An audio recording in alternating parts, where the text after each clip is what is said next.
All right, Mayor Jameson, we're live. Thank you. Okay. It being 6:30, I'm going to call the regular meeting of council for January 11th to order. You have before you a copy of the agenda. There will be 3 additions to tonight's agenda. Under 7J, changes to the Interpretation Act. Item K is going to be WTAC proposed resolution report. And 7L is an excused absence for Councillor Chambers for tonight's meeting. So with that, I'm looking for a motion to adopt the agenda as presented. Councillor Grunewagen, seconded by Councillor Fiddle Player. It says Councillor Duford. Okay, all in favor? Thank you. Motion carries. Okay, item number 3, any declarations of interest? None being noted. Moving on to item number 4, announcements, awards, ceremonies, and presentations. Anything from council? Councillor Dowie, go ahead. Worship, just wanted to offer our condolences to the family of the late Paul Delory. He's a longtime resident of Hay River and very active in our community as a MLA, a member of the Legislative Assembly, and a speaker in the Legislative Assembly. He was also very involved in our volunteer community, whether it be with the Knights of Columbus through Lobster Fest and the raft races, and of course the curling club. So just our condolences to his family and friends. Thank you. Anything further from council? Okay, nothing noted. Anything from administration? Nothing from administration. Thank you. Okay, moving on to item number 5. We have with us tonight Sasko Cook, representing Crito Peak LNG Solutions.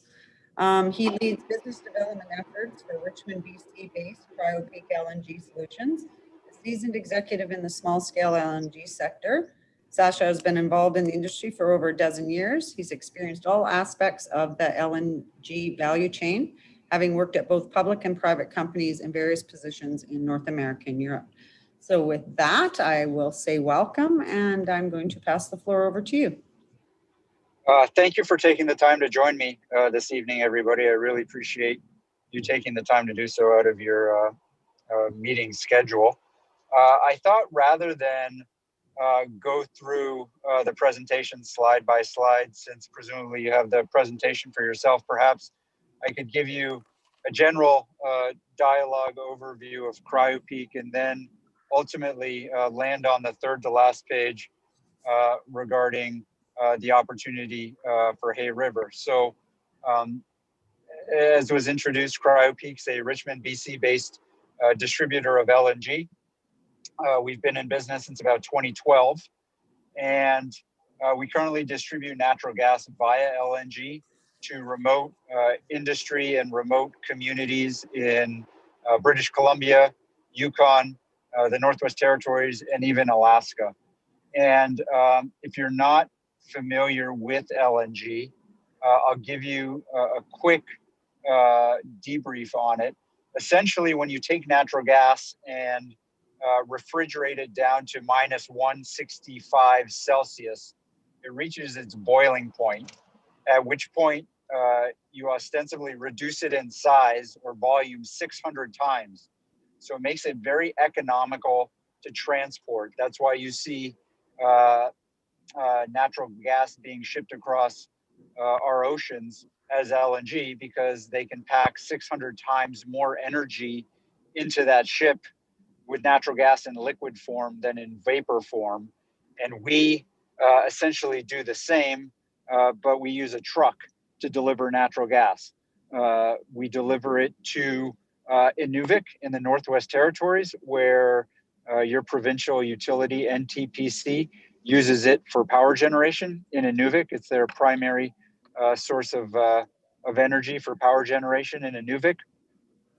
We also deliver LNG to the core Silvertip mine in northern British Columbia where they use LNG exclusively, or they use natural gas rather, exclusively for their power generation. They have about 8 to 10 megawatts of power demand at the mine, and they use natural gas exclusively for their power generation needs. To date, we have operated in what I'll call the midstream and downstream LNG value chain. That is, we source LNG from third-party sources. We transport it in our own fleet of trailers. There's a slide in the slide deck, and you can see our diverse fleet of assets. And then we store it as liquid at the end consumer site. We vaporize it, or we bring it back up to ambient temperature, and then we deliver it as natural gas to the end use location, very similar to how you have propane distribution service via a utility in your community. That propane comes in by truck, it's stored, it's then vaporized, put into the existing distribution system as propane vapor, and it's delivered to your homes. And so that's ostensibly the service we provide. In about 4 weeks' time, we'll be commissioning our LNG production facility in Fort Nelson, BC. It'll be the northernmost LNG production point. The purpose being to really reduce the geography we have to transport liquid. And so our interest is delivering natural gas to communities to use it for power generation, to use it as heating fuel, and similarly with businesses. And that's a little bit about what we do. We are not a utility. We typically work directly with the end use consumer. Again, we do work with NTPC, the provincial utility in Northwest Territories. We've worked with YEC in the Yukon, and we've also worked with Fairbanks Natural Gas, which is a natural gas utility in Fairbanks, Alaska, where they use LNG as their source to bring in energy to their distribution system and then distribute it to their consumers. And so the opportunity that we see in Hay River, if you flip to the third to the last slide, is you obviously have a propane distribution system in your community. You're very lucky to be served by a utility. And the thought behind our overtures is there an interest on the part of your community to look at improving the community environmental footprint, and at the same time trying to reduce your cost of energy, since we understand and we know all too well the cost of energy in northern communities. Natural gas has a lower CO2 footprint than propane, and at the same time it is typically less expensive. Again, we are not proposing to operate a utility in your community. We're proposing to bring the energy to that utility owner operator. We do have several utilities in mind who may be interested in operating a natural gas distribution system in your community. And we believe that there could be provincial and federal funding available to support a transition to natural gas. You've obviously seen recently both the federal authorities and provincial authorities provide funding to Northwest Territories corporations via their green infrastructure stream, as well as their Arctic Energy Fund. And you've also seen the government of the Northwest Territories provide funding as well. So in summary, our interest is engaging with you to see and explore, is there an opportunity and an interest in bringing natural gas to your community? We certainly understand that Stitco has the existing utility franchise in your community. We have not engaged with them directly. We believe that the onus would be on the community to do so and to explore that option with them, as well as look at exploring options with others. So in a nutshell, that's who we are and why we've approached you. I'll step back and see if anybody has any questions or comments or just opportunity for general discussion. Okay, thank you. Deputy Mayor Bouchard, go ahead. Yeah, thank you, Sasha, and appreciate your presentation. Obviously, it's an interest to lower the costs and stuff, and I know LNG has been going to Nwtac for a number of years through the Power Corporation and stuff. I just had some questions. So you indicated that you hadn't contacted Stitco, and I know we have a franchise agreement with them and stuff. I'm wondering why one of those steps wouldn't be to contact them to say, and maybe you would know some more information on how that transition could happen.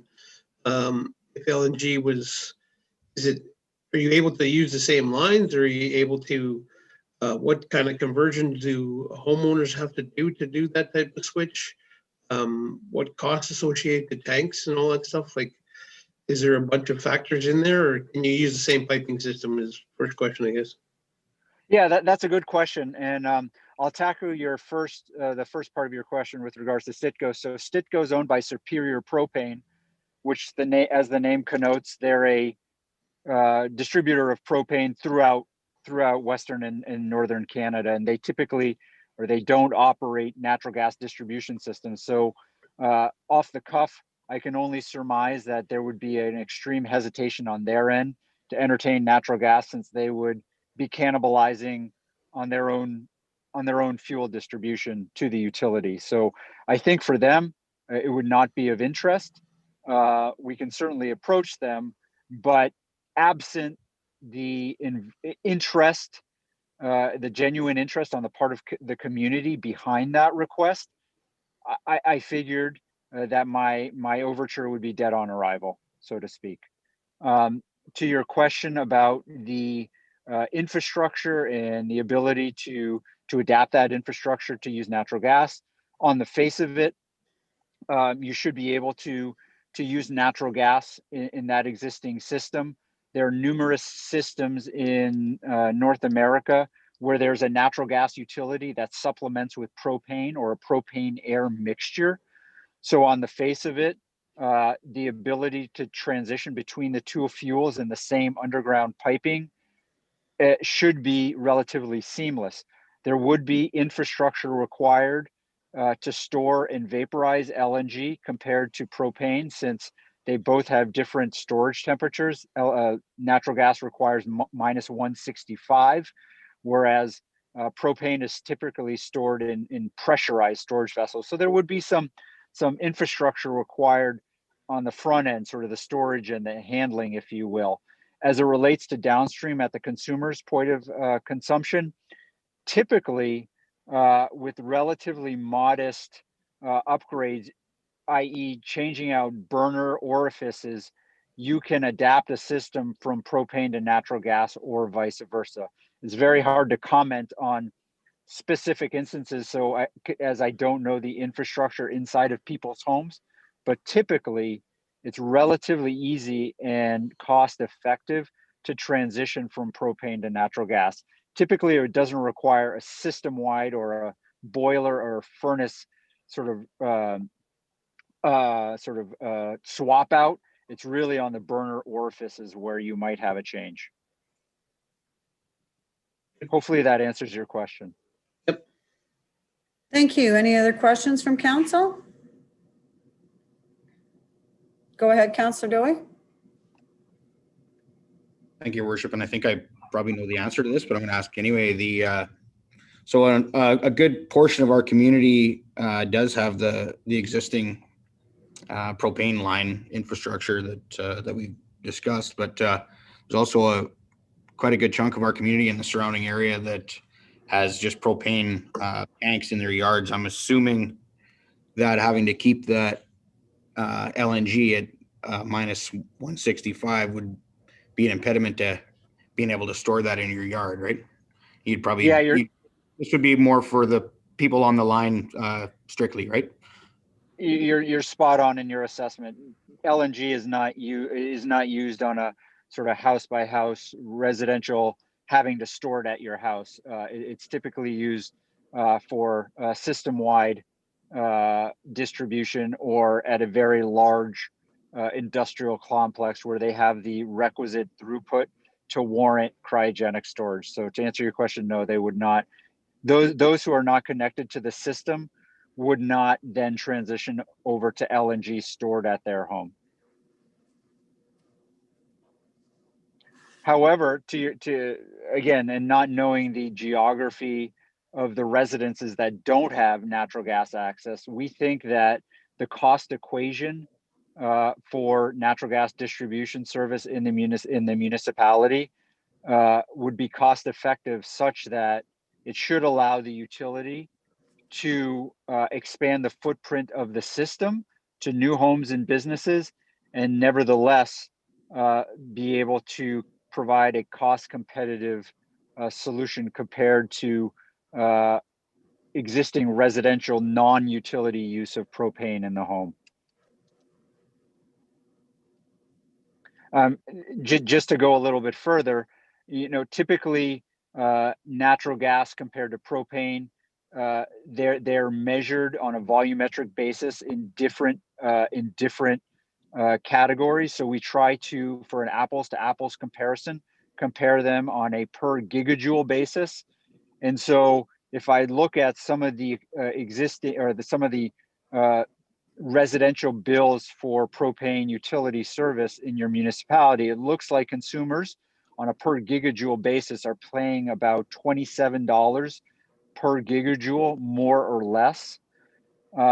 Again, we don't operate utilities, so it's hard for me to opine on what the all-in delivered cost to the end consumer would be if you transition to a natural gas utility. However, I can say without a doubt that the delivered cost of natural gas vapor going into a utility system is significantly less than the all-in delivered cost that the consumer is paying now, such that I think that there is a compelling pricing situation to warrant looking at what would be the cost impact to end-use consumers if they transitioned to natural gas.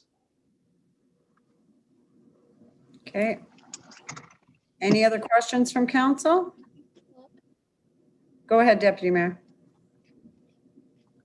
Yeah, and I guess my next question is about, you talked about power generation. Obviously, we have we get hydro here locally, but would NUL, who, we are in the process of switching over to the Power Corporation as well, is a heavy user of fuel like that, but only on a temporary basis. Would that fit the requirement for LNG, or would it be even competitive, let's say, to a hydro cost? Like, are we paying the best dollar for hydro?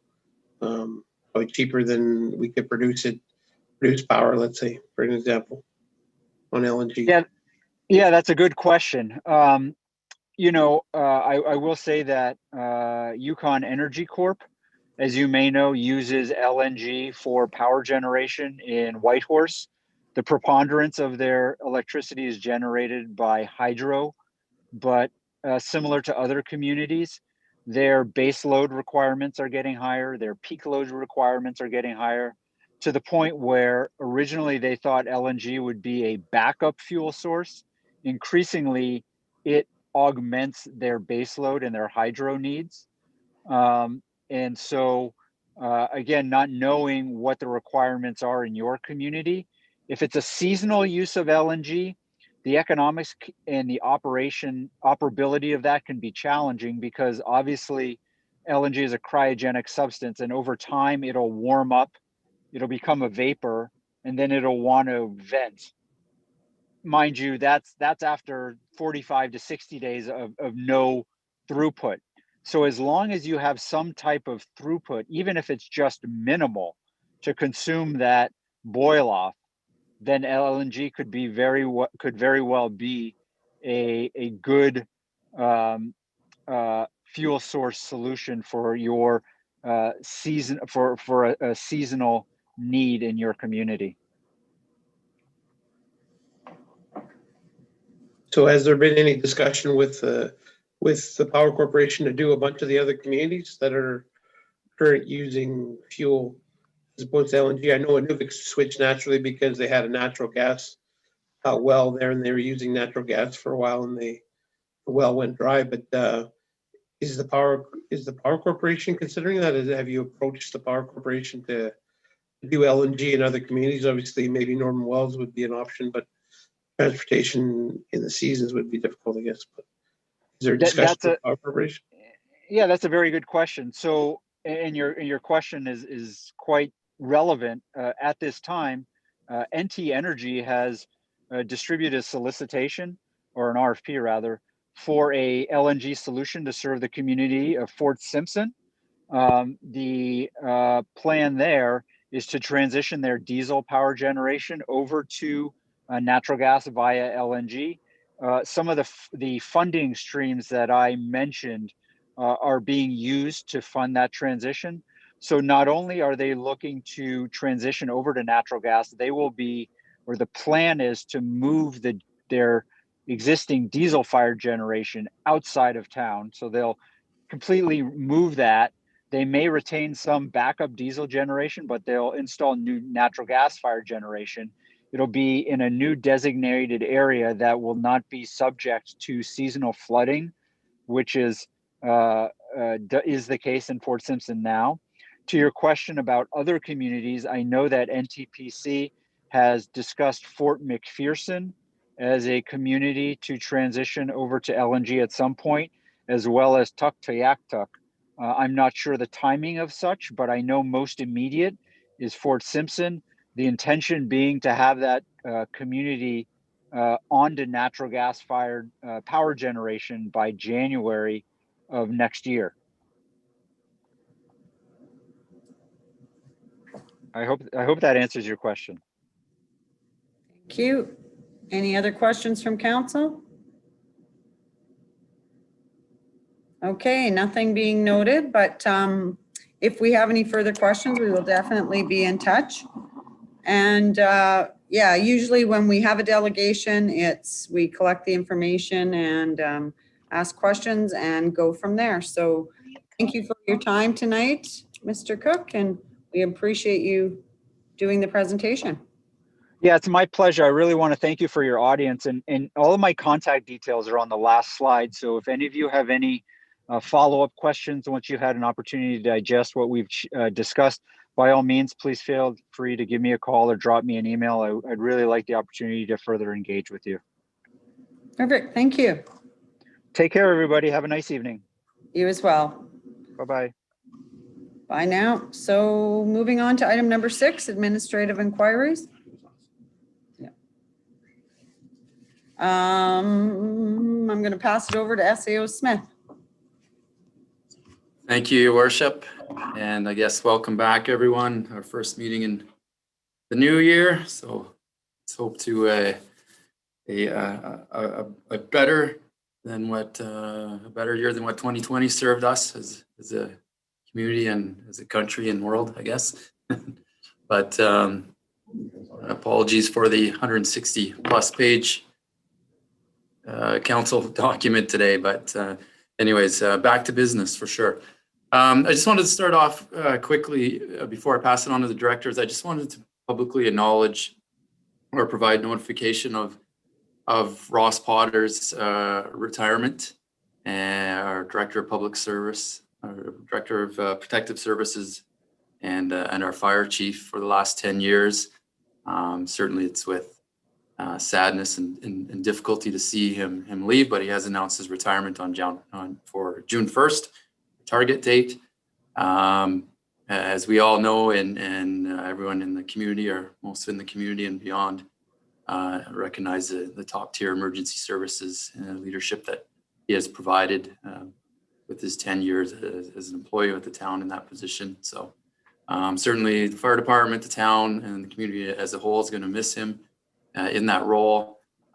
There is an indication, though, that we should take comfort knowing that he will continue to support the Bay River Fire Department, his family there post-retirement. So just wanted to say publicly to provide that notification and say congratulations to Ross and thanks.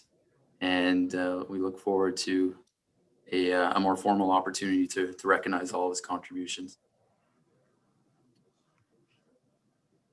So on that note, Maybe we'll start with the Director of Protective Services, Ross.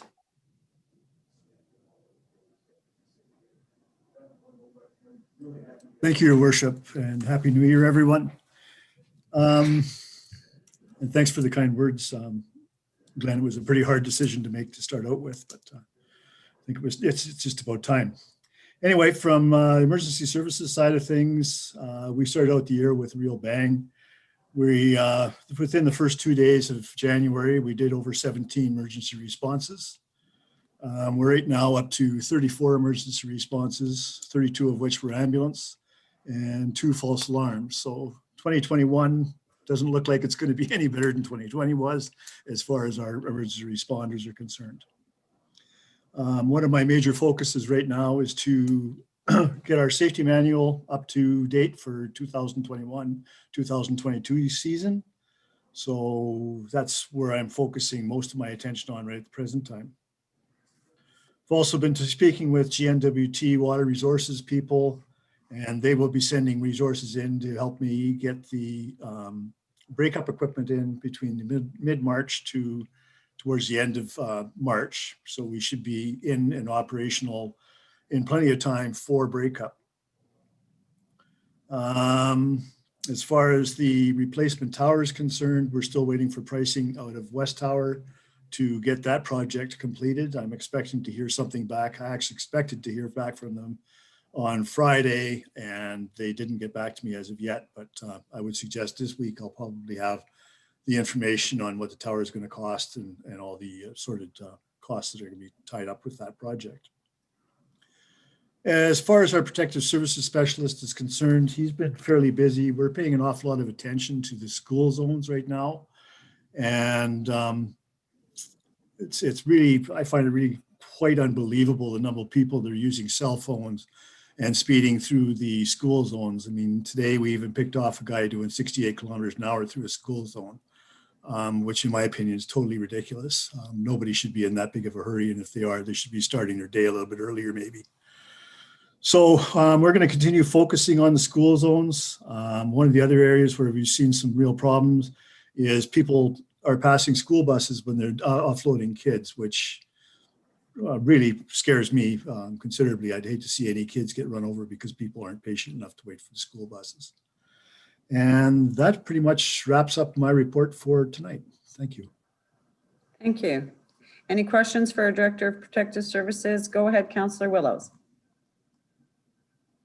Thank you, Madam Mayor, and thank you to the Director of Protective Services. I have questions regarding the stats with regard to medical emergencies, but just before I do that, I just want to say congratulations on your pending retirement.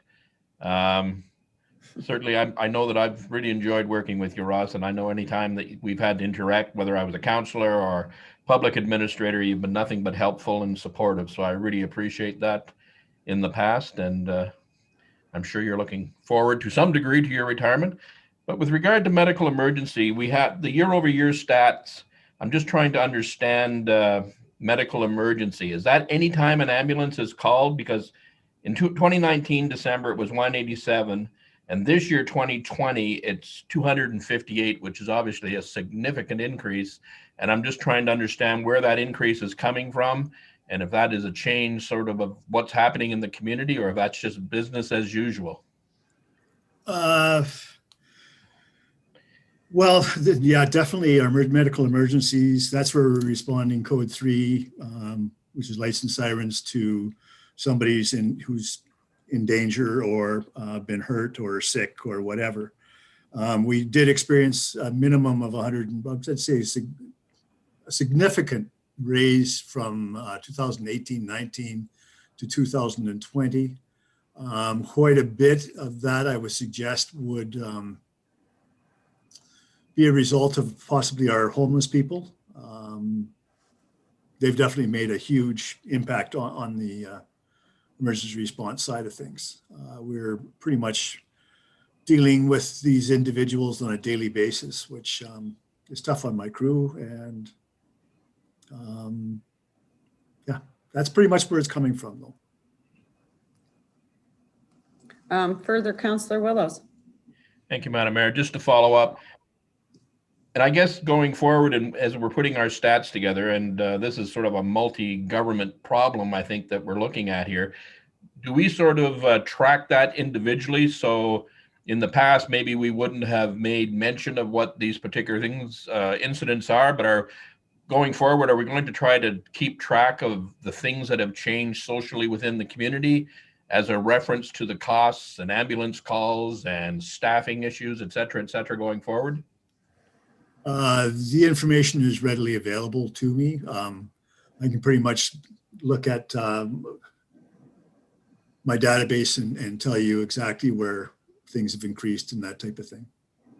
Thank you, Director. That's good to know, because we have brought these concerns forward to both the Minister of Health and Minister of Homelessness. So this is ongoing, and I imagine it's a strain on our hospital as well, because I know that there's a lot of admitting, and then at what cost is that? So we have brought it to the attention of the ministers, and we're waiting to have a meeting. So it would be good to get those stats that, you know, when we have a significant increase in our responses, that's concerning. So yeah, I can definitely provide that information quite readily.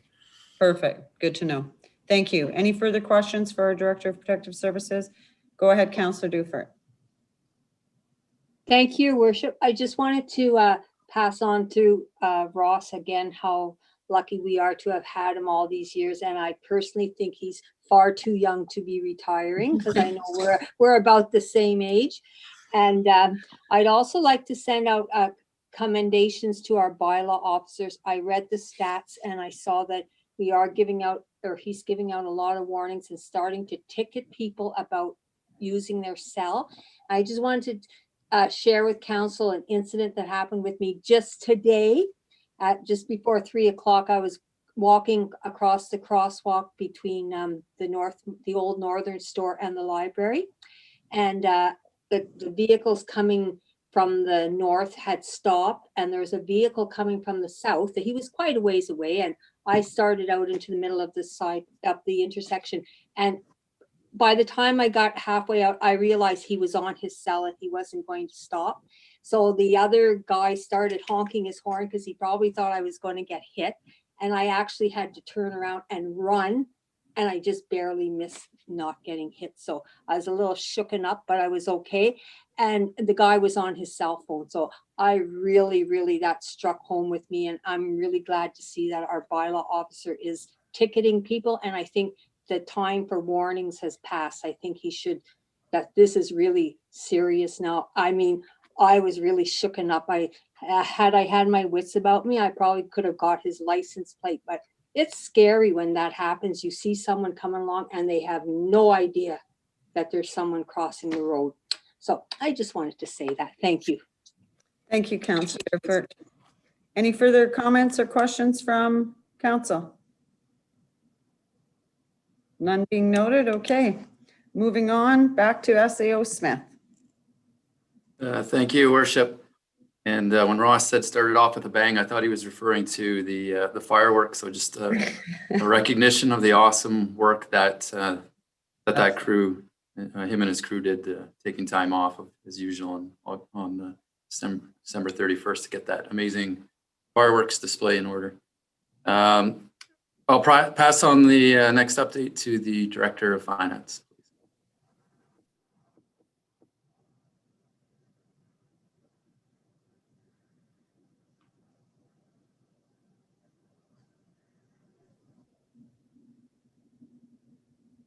Sam, you're muted if you are speaking. Oh, here he comes. Oh, sorry about that. I'm struggling with my, I had the camera on. There it is. All right. So my team has been quite busy preparing for our year-end audit. Anticipated the audit will commence in mid to late February with targeted completion of April 30th. Our office hours for the administrative building have been modestly expanded to 10 a.m. to 3 p.m. to allow additional time for members of the public to access services. Employees are still available via phone or email from 8:30 to 5 p.m. And if someone's not available, or if someone is unable to get in during 10 to 3 and they need to need to physically be in the office, we can schedule times for them to come in beyond that. A reminder that masks are required when visiting the administrative office and all town facilities. Lastly, a brief update on Fisher Place. We're continuing to make progress in our plan for financing, marketing, and sales as part of this development. So as part of that, we will be bringing a preliminary design package before council by the end of February, which will include revised costing and pricing estimates, as well as recommended financing structure and financial model. That concludes my updates. Thank you. Thank you. Any questions for our Director of Finance? Deputy Mayor, go ahead. Yeah, and I don't know if it's specific to Sam but I know it's some of his team deal with it. Our assessments are currently out and there's an appeal process and a time. Do we have a date of when anybody that wants to appeal their assessments, do we have a date for that? Someone was asking me that today. Go ahead, Director. Thank you. I don't have the exact date. It was 45 days from the date that that was postmarked. I think it was sent. Just let me confirm the date it was sent. We had them in the mail on the 11th. So it'd be 45 days from December 11th. Sometime in early February. I don't know the exact date without calculating it, but it's 45 days from then. Just the information I have on this notice of assessment is January 25th. Complaints must be received before. Okay. Okay. Any further questions from council? None being noted, we'll pass it back to SAO Smith. Thank you, Worship. The Director of Recreation.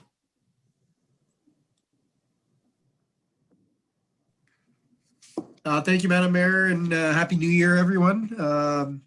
Most of the operational updates are included in the monthly report, which is in council's package. But I thought I would update on a few items since we've returned to regular operations. We did resume regular hours at the community center on January 4th. That was following reduced hours during the holidays and some special holiday programming. That programming and those hours went very smoothly. We had some special activities, including youth seasonal and festive programming offered by a rec programmer. We had sponsored skating and swim times, as well as shinny times. So we'd like to thank all the corporate sponsors, council, and town administration for sponsoring. All skating and shinny times were sponsored throughout the holidays. So residents did not have to pay to use the ice surface during those times. And several hours of swim times were also sponsored. So that shows generosity of businesses in town. And like I said, thanks again to council for supporting that annual tradition. Also, big thank you to the fire department for their support with the New Year's Eve festivities and the fireworks. And modified celebration this year, a different location, and residents were asked to view the fireworks in a COVID safe manner and respect COVID guidelines. They went very well. So big thank you to the fire department and to the community for that. Like I said, we resumed regular programming on January 4th. The pool operations continue to be very smooth with good feedback from the public. I'd say in the 2+ years that I've been at Department of Recreation, staffing and the mechanical side of the pool operations have never been smoother, and we are not seeing unexpected closures, and our hours are consistent, and I think it's well appreciated by the community there. So big thank you to the staff for that. We are having some issues with the ice plant and ice resurfacer. We had some problems in late November, and again just this past week, both with the ice resurfacer and the ice plant. The separate incidents appear to be unrelated at this point, but we're investigating a little further with a local contractor and a company from Edmonton that we work with for the ice plant. We're likely to do a full servicing of of our ice resurfacer. We do have a spare, so we'll bring the spare into operation and we'll do a full servicing as soon as we can. Very few ice times were canceled. I think in total there was only 3 ice times canceled. The ice quality was affected at some times, but we are investigating and seems like we shouldn't be having problems very soon here.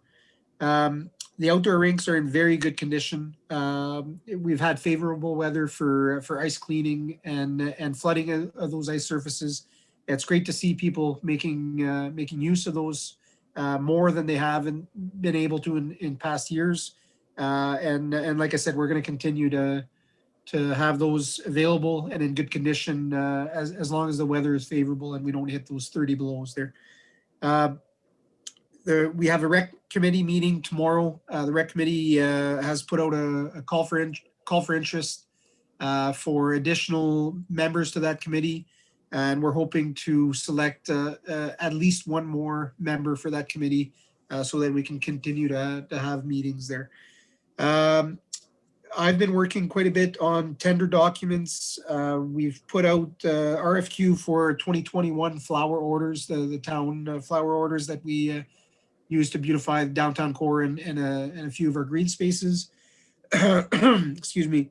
Also put out RFQ for our Arctic Energy Alliance funding that we received this year for the main pumps of our pool and hot tub. We'll be converting those to VFD, and we'll also be converting our lighting in the aquatic center main lobby and the exterior lighting.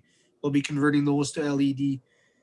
We will be putting out further RFQs and RFPs for the purchase of fitness equipment for the multipurpose room, as well as security cameras for the community center.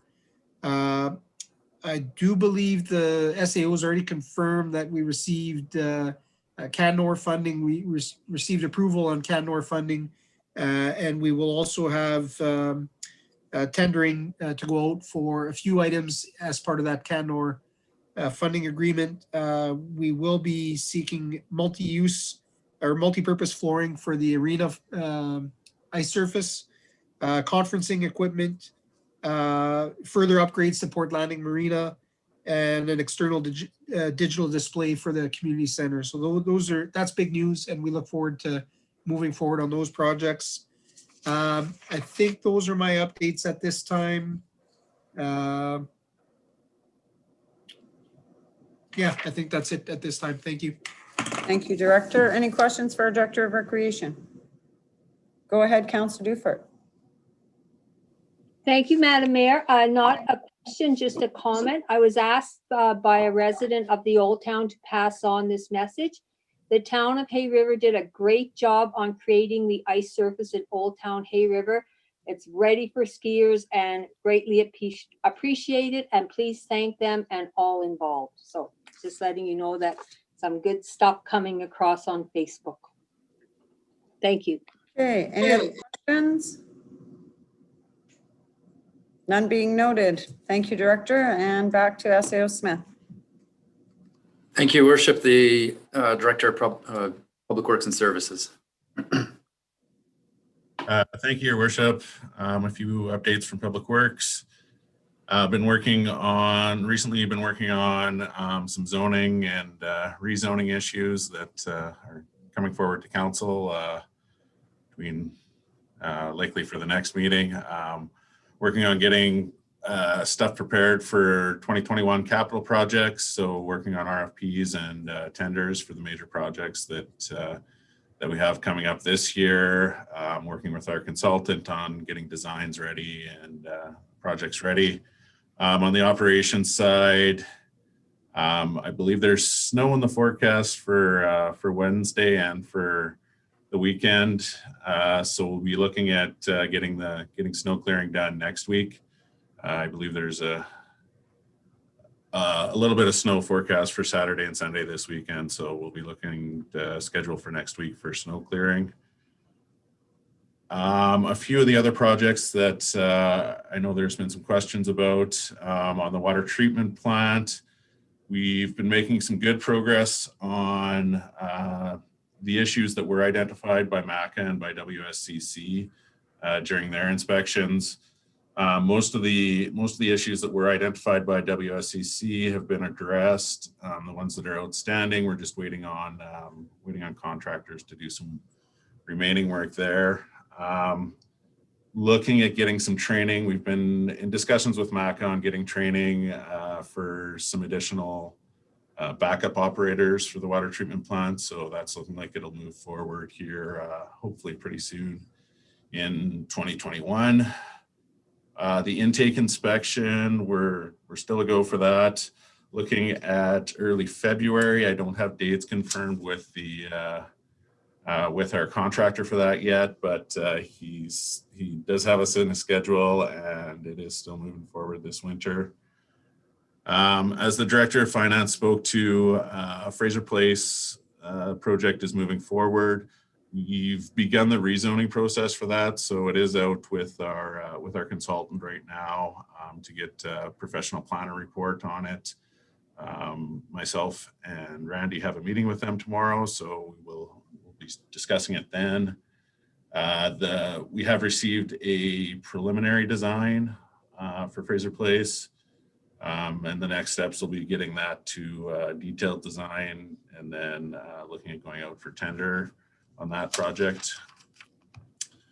On the landfill, the solid waste facility projects, the tires, we're still waiting on a little bit of clarification from MACA and from the federal government just on how the funding that we did receive for that project can be used, and just make sure we're not using it in any way that we're not supposed to be using it. The city of Yellowknife does have a tender out right now for dealing with their tires, getting their tires shredded.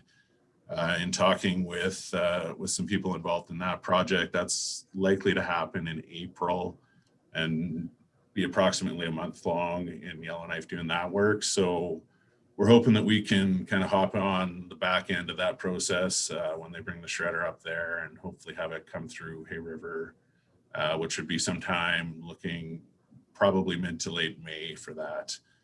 So we're just trying to get things lined up for that and make sure that, we are using the funding as it was meant to be allocated. And then we will be looking at putting a tender out for the tire work pretty shortly here. And I think that is my updates for this week. Yeah. Thank you. Any questions for our Director of Public Works? None being noted. Back to SAO Smith. Excuse me. Thank you, Your Worship. Bounce around a little bit here, but yeah, it's been a busy period prior to Christmas and still now continuing on into the new year, and working with the Policy and Bylaw Committee as well. On the council package today, several bylaws, but we do have a few more that we were working on, ready to submit basically to legal review. There's a little bit of consultation needed on one of them as per direction from the bylaw committee. Our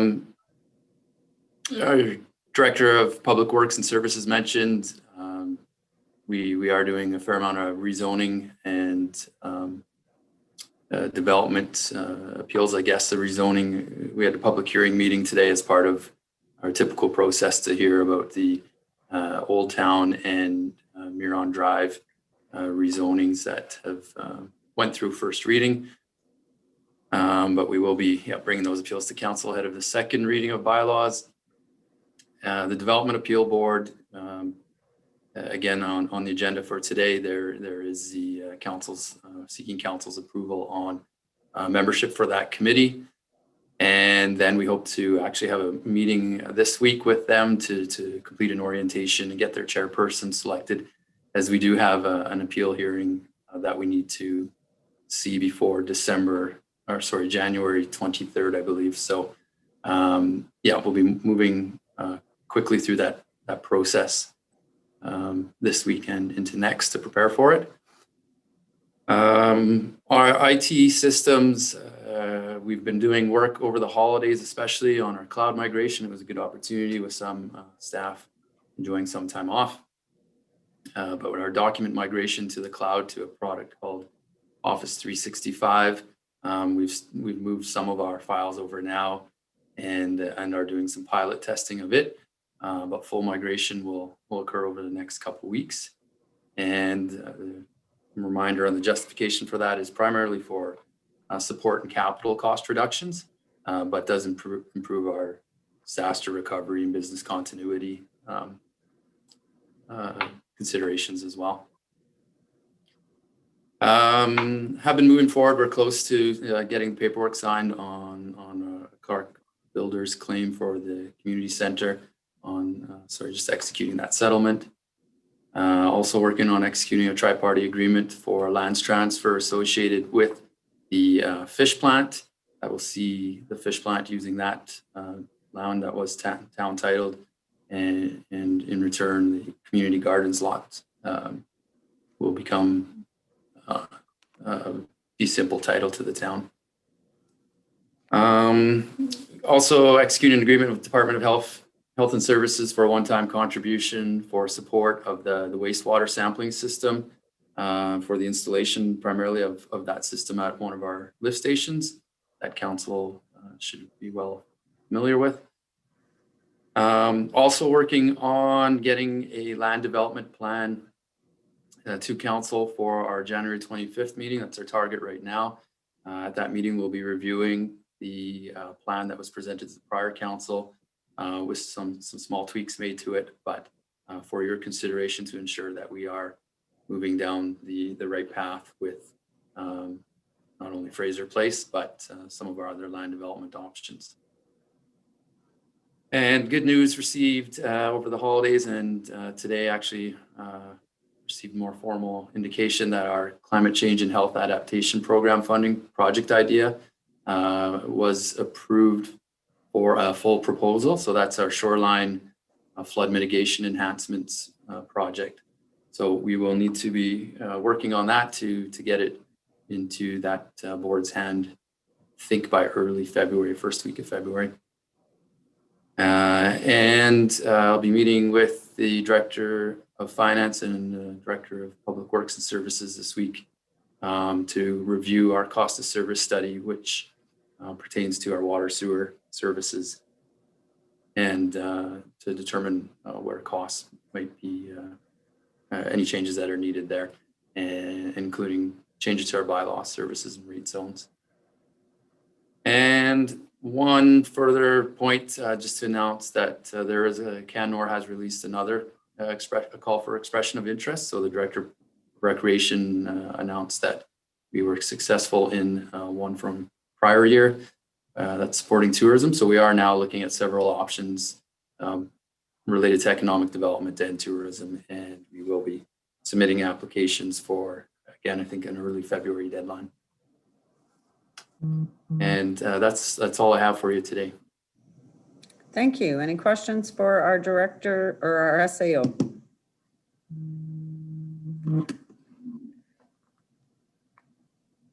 None being noted, we'll move on to item number 7, new business. 7A, tourism and economic development report for December 2020. I'm looking for a motion. Go ahead, Councillor Dufert. Thank you, Your Worship. I'll move that the Council of the Town of Hay River accepts the Tourism and Economic Development Report for the month of December 2020. Thank you. Second.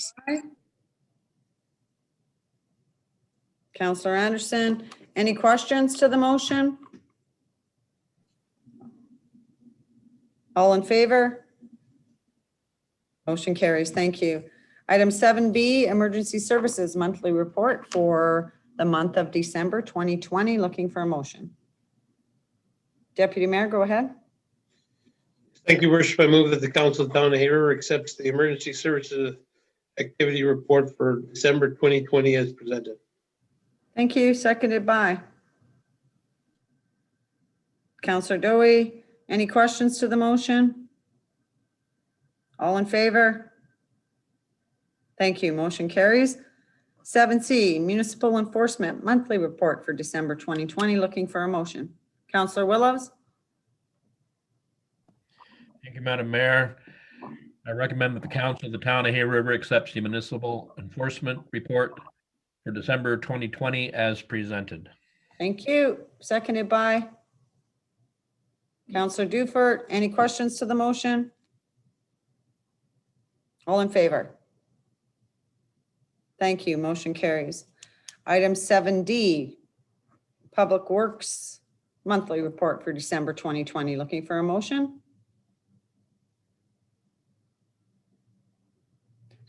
Deputy Mayor, go ahead. Yes, thank you, Worship. I move that the Council of Town of Hay River accepts the Public Works Monthly Report for December 2020 as presented. Thank you. Seconded by Councillor Dufert. Any questions to the motion? All in favor? Thank you. Motion carries. Item 7E, Recreation Monthly Report for December 2020. Looking for a motion. Councillor Dowie, go ahead. Thank you, Worship. I'll move the recommendation that the Council of Town of Hay River accepts the report entitled Recreation and Community Services Monthly Report for December 2020 as presented. Thank you. Seconded by Councillor Greenaway again. Any questions to the motion? All in favor? Thank you. Motion carries. Item 7F, Development Appeal Board appointments. Looking for a motion? Go ahead, Councillor Dowie. Thank you, Worship. I'll move the recommendation that the Council of Town of Hay River appoints the following: Mark Horton, Peter Mahar, Alvin Petrie, Vince McKay, Liam Dean, Tracy Schumann, Councillor Jeff Grunewagen to serve as members of the Development Appeal Board for a term commencing January 12th, 2021 and ending on January 11th, 2024. Thank you. Seconded by Councillor Dufert. Any questions to the motion? All in favor? Thank you. Motion carries. Item 7G, Financial Administration Bylaw Report. Looking for a motion. Councillor Dufert, go ahead. Thank you, Your Worship. I move that the Council of the Town of Hay River accepts the report to Council titled Bylaw 2252 Financial Administration Bylaw. Thank you. Seconded by Councillor Dowie. Any questions to the motion? All in favor? Thank you. Motion carries. Item 7H, Snow Removal Bylaw Report. Looking for a motion? Councillor Dowie, go ahead. Your Worship, I'll move the recommendation that the Council of Town of Hay River accepts the bylaw number 2422 Snow Removal Bylaw Report to Council. Thank you. Seconded by Councillor Dufert. Any questions to the motion? None being noted. All in favor? Thank you. Motion carries. Item 7I, Management and Excluded Personnel Report. Looking for a motion? Councillor Dowie, go ahead. Thank you, Worship. I'll move the recommendation that the Council of Town of Hay River accepts the report to Council titled the Amendment to Bylaw Number 2240, Management and Excluded Personnel Employment. Thank you. Seconded by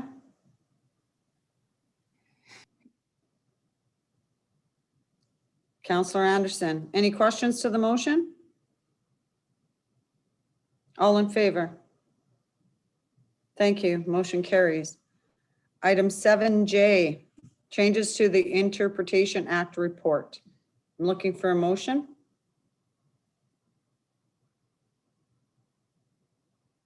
Councillor Dowie, go ahead. Thank you, Worship. I'll move the recommendation that the Council of the Town of Hay River directs administration to draft a letter of support for a proposed change to the Interpretation Act that will grant the GNWT the sole authority to replace the biannual time change known as daylight savings time to one fixed time standard. Thank you. Looking for a seconder to the motion? Counselor Willows? Thank you. I guess for clarity purposes, this doesn't mean that it's going to happen. It means they have the authority to do it should the NWT choose to follow Alberta or whatever it is moving ahead. Any questions to this motion? Go ahead, Deputy Mayor. Yeah, when I read this, and I know people have a discussion every year when we have to change the times, and I'm cool with not changing at all. But only if our main source or our main company or province we deal with, Alberta, is going to do the same. If we're going to switch from us to Alberta and be on a different time zone or half the year, I have a problem with that. So I Yeah, don't know. We make the motion, but I definitely would like the stipulation that we'd like to switch with Alberta. I know the Yukon's changed it because BC has changed, but not being the same, I think we should parallel Alberta. fair enough. Everyone else is fine with that? Yeah, it doesn't make a lot of sense for one of us to be on one time zone on one time and the guys that we do business with on a regular basis on another. So yeah, I don't have a problem with that. And if council's okay, I'm looking for a show of hands to support that. Would you like the motion to be amended? We could just add that. We could just add that as an amendment to the motion. There we I go. mean, I think they're asking, your worship, I think what they're looking for here is to give themselves the authority. I guess my assumption would be that before they were going to do something like this, they would probably go out to the public for some sort of consultation on that, I would guess, but I'm fine with having that as an amendment to the motion. Yeah, that it would be in conjunction with Alberta. Okay, so we will amend the motion. And who seconded that? Councillor Dufert? Is that you? Okay, and you're okay with it? Okay, great. So now we have an amended motion, and all in favor of the motion? It was actually Councillor Willows that had seconded it. Okay, and Councillor Willows, you're fine with that change? Okay, all in favor? Thank you, motion carries. Item 7K, NWTAC proposed resolution report. So, oh, I guess I need a motion. Councillor Willows, go ahead. I enthusiastically make the recommendation that the Council of the Town of Hay River approves the attached proposed resolution as an amendment to the GNWT's disaster assistance policy to be submitted to the NWT Association of Communities for consideration at their 2021 AGM. Thank you. Seconded by Councillor Dowie. Any questions to the motion? None being noted, all in favor? Motion carries. Thank you. And finally, 7L. Looking for a motion, Councillor Dowie? Need an excused absence for Councillor Chambers. Thank you, worship. I'll move that Council of Town of Hay River excuse Councillor Chambers from the regular meeting of council Monday, January 11th. 2021. Thank you. Seconded by Councillor Willows. Any questions to the motion? All in favor? Thank you. Motion carries. Item 8A, bylaw 2240, management bylaw, first reading. Need a motion. Okay, Councillor Dowie, go ahead. Thank you, worship. I'll move first reading of bylaw number 2240, management and excluded personnel employment bylaw. Seconded by? Oh, Councillor Willows. Any questions to the motion? All in favor? Awesome. Thanks, guys. Motion carries. You want to do second reading, your worship? Yeah, go ahead. Thank you. I'll move second reading of bylaw number 2240, management and excluded personnel employment bylaw. Thank you. Councillor Willows, you're okay with seconding that? Thank you. And all in favor? Motion carries. Thank you. Item 8B, bylaw 2252, financial administration bylaw, first reading. Looking for a motion? Deputy Mayor, go ahead. Thank you, worship. I'll move first reading of bylaw 22 2252 financial administration bylaw. Thank you. Seconded by Counselor Willows. Any questions to the motion? All in favor? Thank you. Motion carries. Second reading, Deputy Mayor. I'll move second reading of bylaw 2252 financial administration bylaw. Thank you. And Counselor Willows, you're good with seconding that? Perfect. Any questions? All in favor? Thank you. Motion carries. Item 8C, bylaw 2422, snow removal bylaw. Looking for a motion. Counselor Dewey, go ahead. I'll move first reading of bylaw number 2422, snow removal bylaw. Thank you. Seconded by Counselor Grunewagen. Any questions to the motion? All in favor? Thank you. Motion carries. Counselor Dewey, second reading. Thank you, Your Worship. I'll move second reading of bylaw number 2422, snow removal bylaw. Thank you. You're okay seconding that, Counselor Grunewagen? Awesome. All in favor? Perfect. Motion carries. Thank you. Item number 9 in camera. Need a motion to go in camera? Counselor Dufert, seconded by Counselor Grunewagen. All in favor? Okay, thank you. Yeah. Swear. Oh, right. I don't have it in front of me. SAO Smith, do you? I do not. The council administrator may probably make something up quickly though. Yeah, I don't have it. Usually I have it right with me. Stacy, do you have the ISO swear? Give me 2 seconds here. Thanks.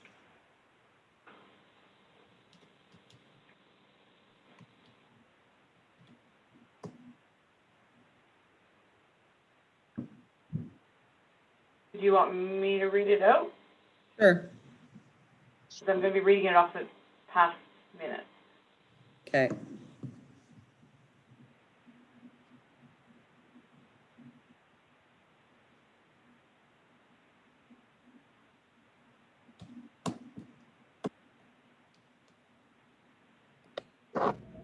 Do you solemnly swear and sincerely affirm that you are alone and cannot be overheard while in camera?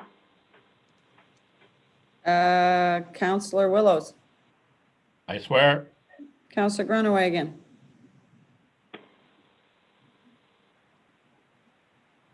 I swear. thank you. Counselor Anderson, I swear.